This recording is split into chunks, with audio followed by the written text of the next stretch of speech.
Welcome to our Quick Start Resume Workshop, brought to you by the Employment Services staff at Interfaith Outreach and Community Partners.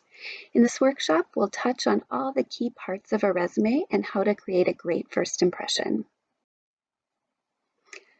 Our goals for today are to talk through the following points: why a resume is important, different formatting options and why you might choose one over the other, content that is current and typical of a resume, and how to get individual help for your unique questions for your situation. Recruiters still tell us what a key part of the selection process the resume is. This is your opportunity to make a great first impression by having a well-organized and concise document with relevant content for the position that you're applying to. And it needs to be error-free.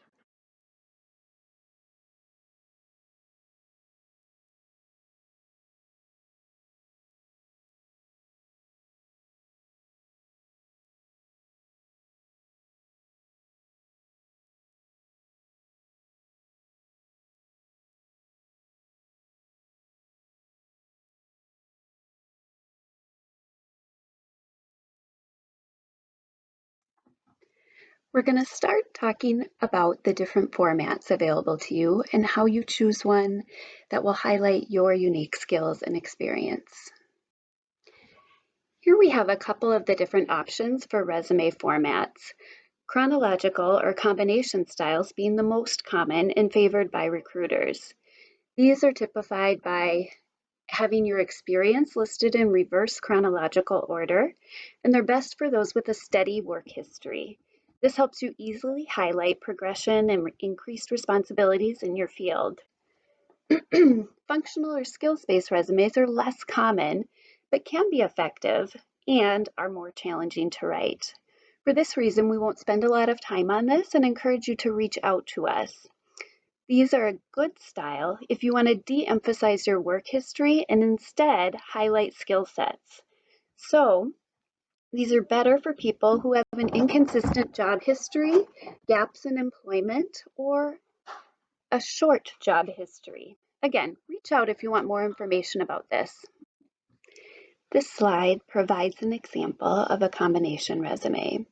The only thing differentiating a combination resume from a chronological resume is adding a brief skills section toward the top of the resume. Here you see areas of expertise and some key skills that are important for the position for which Sadia is applying are listed below. Otherwise, the remainder of the resume looks the same as a chronological resume, so that piece could be excluded. However, I recommend it's a great way to incorporate keywords. A few things I'll point out. One, you notice the applicant's name is bolded and larger at the top of the resume. This person did include an address, but that is not necessary on a resume. You do want to include a phone number and a professional email. You also might consider including a headline. This person chose dental assistant student with extensive customer service experience. Then you'll notice this person put education next because they're a recent grad. If they had graduated years ago, that would be moved down to the bottom. And then their professional experience is laid out in a clear manner, starting with the name of the employer, the city, state, and dates for which they were employed. Then the title of their position is listed and some bulleted entries on their responsibilities and achievements. The other style is the functional or skills-based resume. Again, I'm not going to spend a lot of time here, but the key difference here is you're seeing skill sets without a connection to where those skills were obtained. Instead, at the bottom of the resume, you see the work history, but you'll notice there's no bulleted entries of the skills they obtained.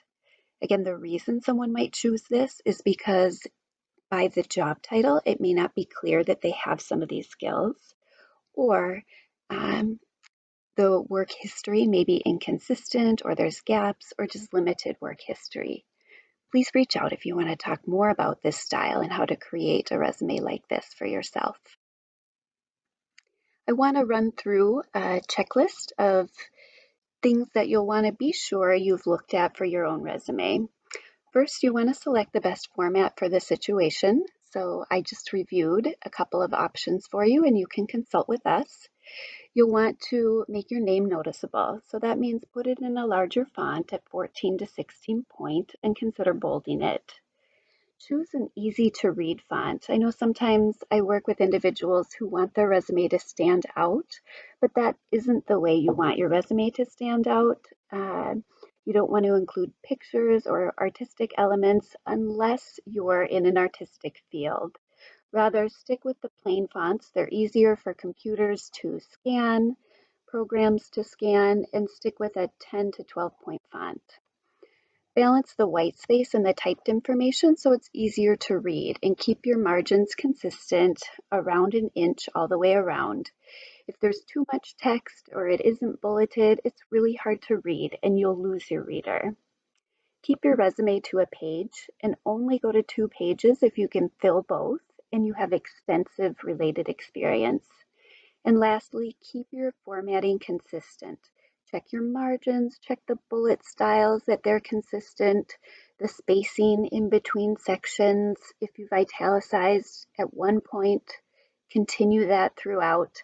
All these things are important to make the overall look professional. We're going to shift now to talking about what to include in your resume. What sections will highlight your skills and experience best? Section headings. Below you'll see some sections that you'll always include and those that are optional. I'll walk through each of these on the following screens.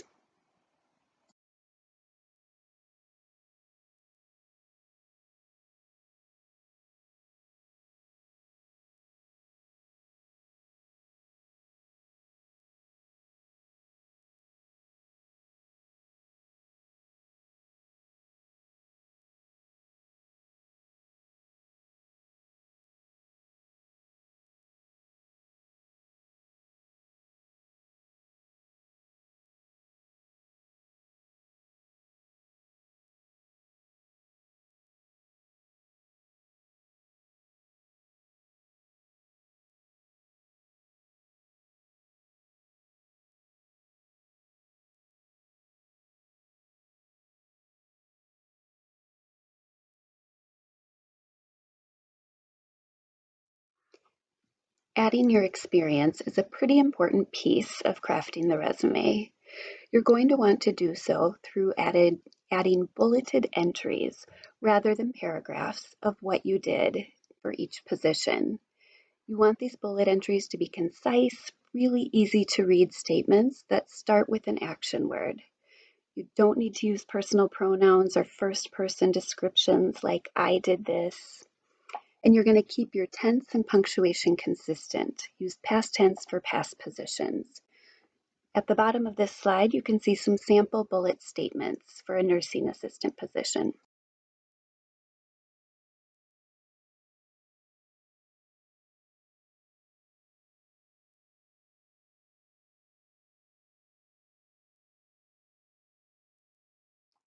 At the top of your resume, you may choose to include a headline. This is a newer trend and something similar to what you'd see on a LinkedIn profile. There's 3 examples below. I'll highlight the first one, Operations Manager, accomplished leader providing operational and managerial expertise to nonprofit agencies. This helps your reader see, almost in a thesis or introductory statement, who you are in a quick one-line statement. I think these are great to include, but not required. The skills section appears at the top of your resume. Again, not required, but I usually include it on all the resumes I work on. I think it's a great way to incorporate keywords in snappy little 3-word entries. An example of what a person might include who's applying for an administrative type position is listed below. Notice again, keywords that fit for the job they're looking for. Let's run through this content checklist. A reminder to update your voicemail to be professional and use a current email. Gmail is what we recommend. Select section headings that highlight your experiences. So rather than work history, consider healthcare experience. If you use a headline, make sure it's tailored and concise, and do not use an objective statement. That is a dated tactic. Include the most recent 10 years of employment history. You don't need to go back further in time unless there's a compelling reason to do so, and we can help you. And lastly, omit the phrase references available upon request. It isn't necessary.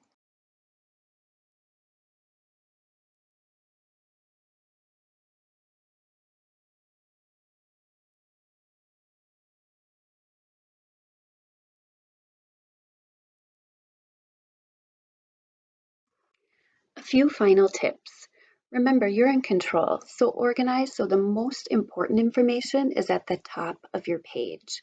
The top third is where you're going to hook your reader and get them interested in reading the full page of your resume. Emphasize headings or important information with bolding so that it's separated from the rest of the content. Save your document as your name resume, not your name and the place to which you're applying. We recommend saving your resume as a Word document rather than a PDF. If you do print your resume, print it as a one-sided document and don't staple it to any other pages like a cover letter. Have at least one person proofread your resume. After you've looked at it for a number of hours, you may just overlook a typo or inconsistent format. You will want to include a brief cover letter, and we can help you with that. And you're also going to want to prepare a list of 3 to 5 professional references who have agreed to speak to your skills and experiences. That's something you'll bring to the interview. You don't need to send it along with your resume unless it's requested.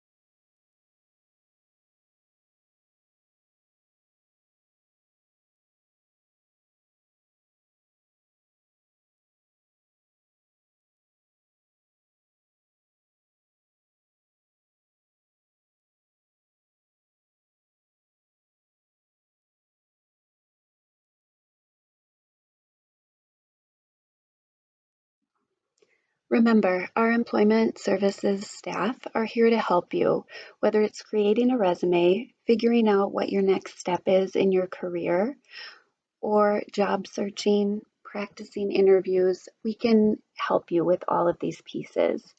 We are now available remotely. Please contact us at employmentservices@iocp.org to connect with an employment counselor.